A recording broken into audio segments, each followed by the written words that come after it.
But this is his pass map against Liverpool on Sunday. The red are the incomplete passes, the green are the ones that found a teammate.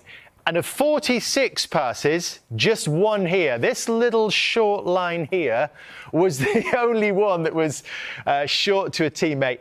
That was to Diogo Dalot in around about the 20th minute. The rest, 45 out of 46, were long passes, and one around about, I reckon about here, Jamie, led to the first goal. Yeah, and listen, when you talk about teams playing direct football, having a low block, as Arne Slot mentioned, it's always seen as a criticism. Ruben Amorim got his tactics absolutely spot on in this game at Anfield. There's no doubt about that. That's the only way they could win the game. So we're going to look at the goal here initially in terms of the direct play. But it's not just about going long. Let's remember who he actually picked. He didn't pick Sesko, he picked Cunha to be underneath the ball. And what's really important here when we see this first challenge is we've got the back five of Manchester United, 3 centre-backs, 2 wing-backs quite wide. But the really important thing here to note is how narrow these players are here underneath the ball. So it's not just go long, it's about picking up the second ball. Another really important point is nobody ever goes for the ball in behind in terms of a flick on or if Virgil van Dijk misses it. So again, I mentioned Cunha being a little bit deeper than maybe a Sesko would be. So it was all about maybe we don't win the first ball, but we pick the second ball up here, and look how narrow the Manchester United 5 players are here. And that's where this goal comes from. Then Harry Maguire wins it again. And because of the initial position of these players, look how narrow Mason Mount is. Bruno Fernandes does really well. Liverpool a little bit unfortunate with the McAllister one, there's no doubt about that. But I just want to stop it here. That is where the goal is going to be scored here. Now, we mentioned Virgil van Dijk, me and Gary, a lot on commentary, that he's got to get back quicker. And there's absolutely no doubt about that. But the guy alongside him, Konate, who I thought had a brilliant game, has got to do the same.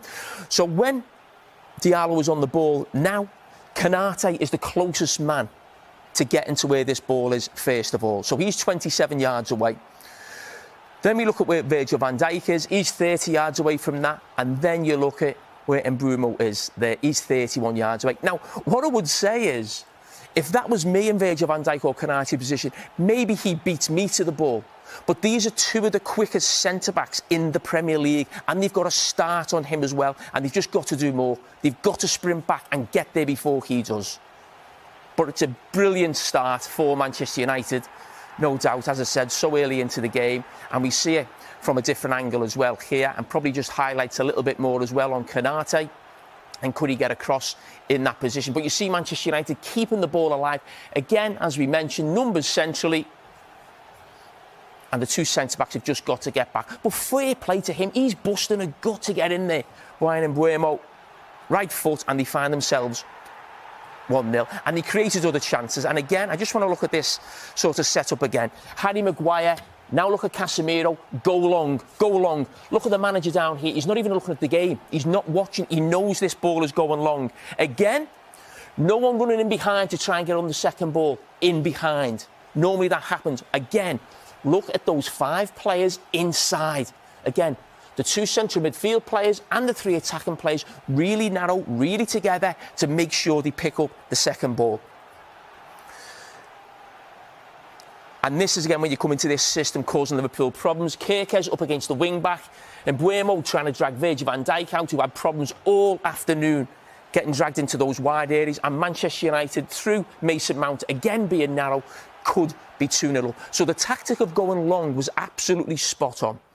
Now, there's talk of, again, Manchester United playing a low block. And it's seen as criticism for Arne Slot. It's not. It was the right thing to do.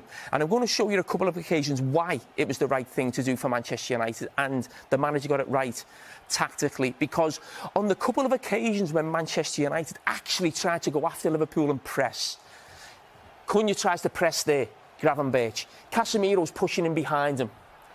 Luke Shaw now goes in with Mo Salah.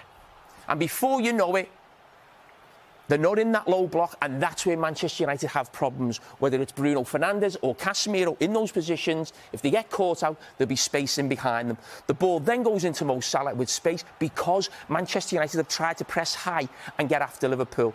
And this is the chance for Gakpo where he hits the post. And again, that's when Man United are at their worst, when the team is spread out. Again, it's a chance, this one. Hits the woodwork from Gakpo, but Manchester United pressing, Diallo, Mbeumo, Casemiro goes. Mason Mount was about to go. Before you know, it's a long ball. The team are separated. Lovely touch from Liverpool, and this is where Gakpo almost scores again. But again, it comes from Manchester United pressing high. You look at the players getting back into the box. Big distance into the cover, and that's why they were right not to go after Liverpool and play in that 5-4-1 low block. You agree, Gary? The low block and the long balls was the perfect solution? Yeah, and I think the game suits Amorim and where Manchester United are at the moment. I think he's had some of his best results and performances in games where he can be the team that sits off. And that system suits that. It's very, very difficult, I think, to get after teams when you're in a 5-4-1. And you've seen in previous matches, like Jamie highlighted there from them two clips, where if Fernandes and Casemiro step forward and you can get in behind them. Fulham, I remember listening to a chat with Marco Silva about using Iwobi to get behind them. They cause them loads of problems. So it's a fantastic result and the game plan works. Ball comes out this side, goes out for a throw-in now. Carragher wants to take the throw in quick. Keep an eye on this guy here. He's dropping in, but he realises his job is to go here and stop the ball coming to the centre-back. He's now screaming at Casemiro, you've got to get in there and stop the ball going in there. Now they locked him in. Mason Mount comes over from that side, really narrow. Now it's a man-to-man system here, stopping the easy ball to go back and Liverpool to build round the other side. And Carragher, as I said, he's not quite sure what to do. He's looking round, he's looking for help. Listen, he gives a foul throw away. Now, the reason I'm showing that, because it takes me to the winning goal. Now, this is Manchester United. Late in the game, we now know Szoboszlai's gone to right back. Now, there's been a lot of talk about a really poor throw-in from Szoboszlai from Liverpool supporters, and yes, that is true. But this little detail of Manchester United that they've been doing right throughout the game has helped them win the game. Sesko comes on, stops the ball going to Canate. And Mbeumo there is very narrow, as we've highlighted. He then takes a risk, throws it back. Because he's narrow, he can close the goalkeeper down and make it difficult for him. Now, we just stop it now. Now, the first clips we were showing was Manchester United going direct. OK? This is still the same situation. It doesn't matter that it's the Liverpool goalkeeper going direct or it was the Manchester United goalkeeper going direct. There's a challenge to be won here, and you need bodies around the ball for the second ball. So we've seen Virgil van Dijk headed before. This time it's Harry Maguire. And what do Manchester United have again? Like we saw on the first goal and another opportunity for Mason Mount, they've got players around the ball and narrow, which gives them an opportunity to pick up the second ball, then go from there. So we've seen the small detail on the throw-in and the big detail that's been mentioned a lot from Ruben Amorim in the game about going direct, second balls, then they get the corner, and that's where the 2-1 comes from. So, Gary, where does the goal come from? Yeah, it's interesting. We've been looking a little bit at set pieces, and you have we spoke a bit about Nottingham Forest and whether you go man for man or because you put yourself at risk of penalties from VAR now, marking, or whether you go zonal. So Liverpool are a bit of both, because if it holds now, you can see Szoboszlai is still in not a bad spot. He's still sort of responsible for this back area, but because he's not a left back, he's going to start to drift into this area. Gakpo's thinking about counter-attacking. Curtis Jones is thinking about counter-attacking. And then before you know it, unbelievable quality from Bruno Fernandes. But you end up with 3 Man United players at the back zone. If you look at Szoboszlai now, and Curtis Jones has now realised that I've gone to counter-attack here, but we've not finished defending yet.